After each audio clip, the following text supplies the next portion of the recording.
This book is actually quite slow to build momentum, but when it does, oh boy! Mary Renault's The Mask of Apollo is such a crowd pleaser. Like, do you remember at the end of Rogue One, spoiler alert, at the end of Rogue One, when Darth Vader appears? Do you remember how awesome that scene was? Controversial opinion, Rogue One is probably my favorite Star Wars. It has the most devastating ending to the story that is then followed, literally, shot for shot, a remake of the beginning of A New Hope. Amazing. But the thing is, the fact that The Mask of Apollo is a crowd pleaser, the fact that that is the least of its achievements really says something about what Mary Renault has accomplished here. Watch till the end of the video to find out why. Hello, and welcome to Reading for Idiots, a channel where I review books, mostly non-spoiler reviews, and I read books. I read books live on Twitch every weekend at 4:30 p.m. GMT +8. Currently, I'm reading Little Women by Louisa May Alcott and The Picture of Dorian Gray by Oscar Wilde.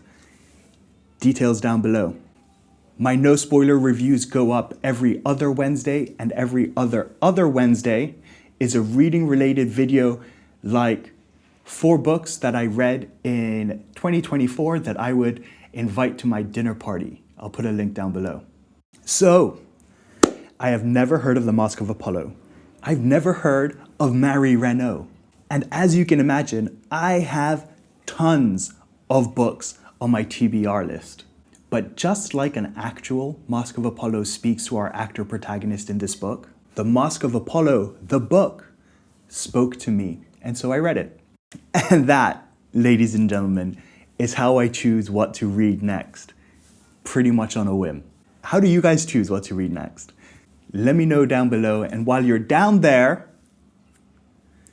hit that like button. It's how you can tell me without words that you like my videos, and it's how you can train your YouTube algorithm to show you more of the stuff that you like. Anyway, enough of that for now. Let's just dive straight into this no spoiler review of Mary Renault's The Mask of Apollo. Like, share, subscribe.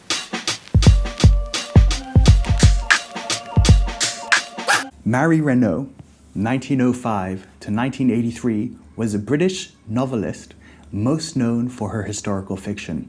Her work is noted for the nuanced way she approached ideas of love and honor, relationships, sexuality, and in particular, homosexuality, which is no surprise because most of her historical fiction is set in ancient Greece, and we all know what those ancient Greeks are like, right? Plus, Mary Renault herself was a lesbian. In fact, she actually moved to South Africa to get away from the rampant homophobia in Britain at the time. She was around 40 years old, and she moved with her partner, Julie Mullard. I mean, can you blame her? Remember what they did to poor old Alan Turing? Same decade.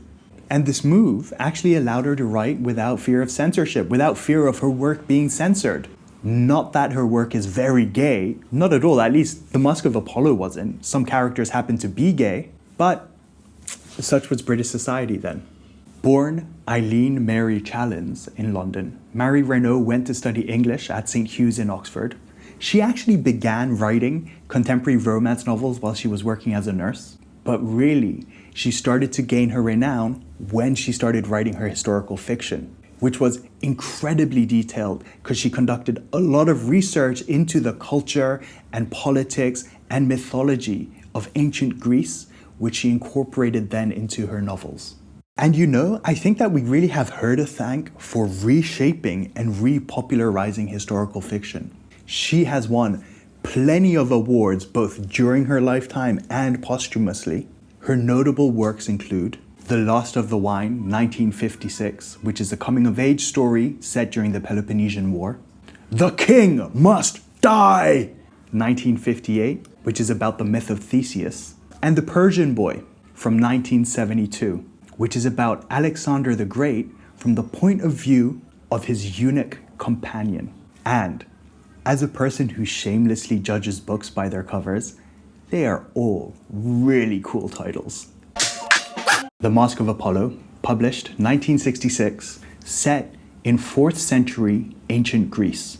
We follow our protagonist Nikeratos, or Nico for short, who is a fictional actor, and you'll get why that's an important distinction when you actually read the book. And Nico is our narrator. And through his eyes, we see really vividly, like it's actually unreal how real Mary Renault makes the world, and we just see what life was like in ancient Greece at the time. In particular, we see the world of the theater and the role the arts plays in the culture back then in ancient Greece, which is really fascinating. Also, philosophy. I won't mention any names, but can you think of any ancient Greek philosophers from roughly 4th century BC who may or may not make a Darth Vader-esque cameo? And the political scene too. 4th century BC ancient Greece was a really tumultuous time politically. Again, can you think of any great political leaders or generals from around that time who could maybe, perhaps, make an incredibly crowd-pleasing cameo? And Mary Renault expertly shows the interplay of these three aspects, the politics, the philosophy, and the arts. And it's so strange because the world has changed so much since back then. Like, the world today is definitely nowhere near as superstitious as it once was, yet at the same time, it's vaguely familiar. Different factions with different ideas, different ideals vying for power over and over in very much the same way they still do today.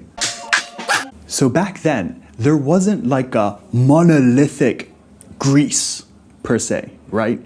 You had the Spartas, you had the Athenses, you had the Syracuses, you had the Troys, which are basically like city-states, right? And so of course, there would be rivalries and there'd be alliances and there'd be coalitions and there'd be betrayals. And so broadly speaking, an Athenian wouldn't always have free entry, free right of travel to, let's say, Sparta, especially if these two cities are not on good terms. And news is just hard to come by.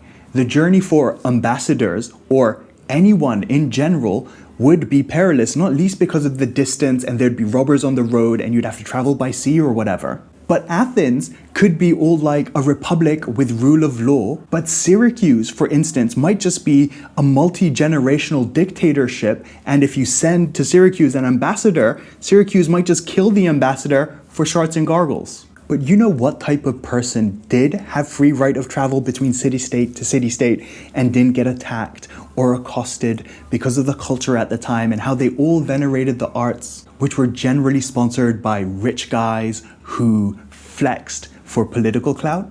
Actors!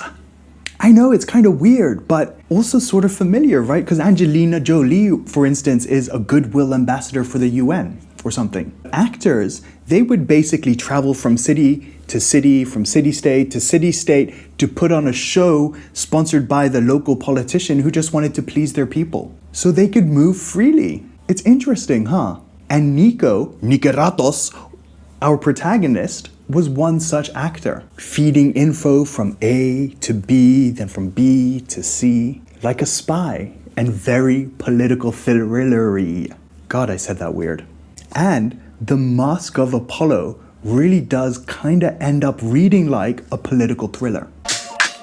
Hence the momentum. Like I said at the very top of the video, it takes a while for The Mask of Apollo to get going. And going there, you know, the scenery was very beautiful. The setting of the scene was great. It was interesting. It was fascinating. It really was a window into another world and all that. And this book does have a lot of that old-timey Greeky flavor in its language. And I mentioned this in one of my Madeline Miller videos. I'll put a link to both of them down below. And that's all very chewable on the level of language itself. So there's the beautiful scenery while the momentum gets going. And there's this very chewable language that Mary Renault has. But once it kicks into gear, I was so immersed in this world that Mary Renault created. And I was so invested in these characters that for me, the stakes felt like really high. I was invested in the outcome of whatever happens in the story. I literally didn't want to put the book down. And also, I just didn't want the book to end at the same time. You know that feeling, right?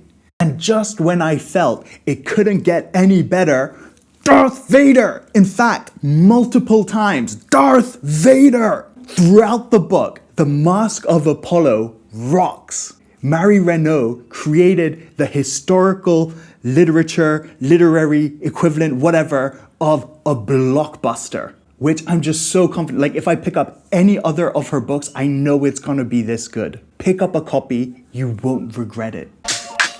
Emotional energy downshift.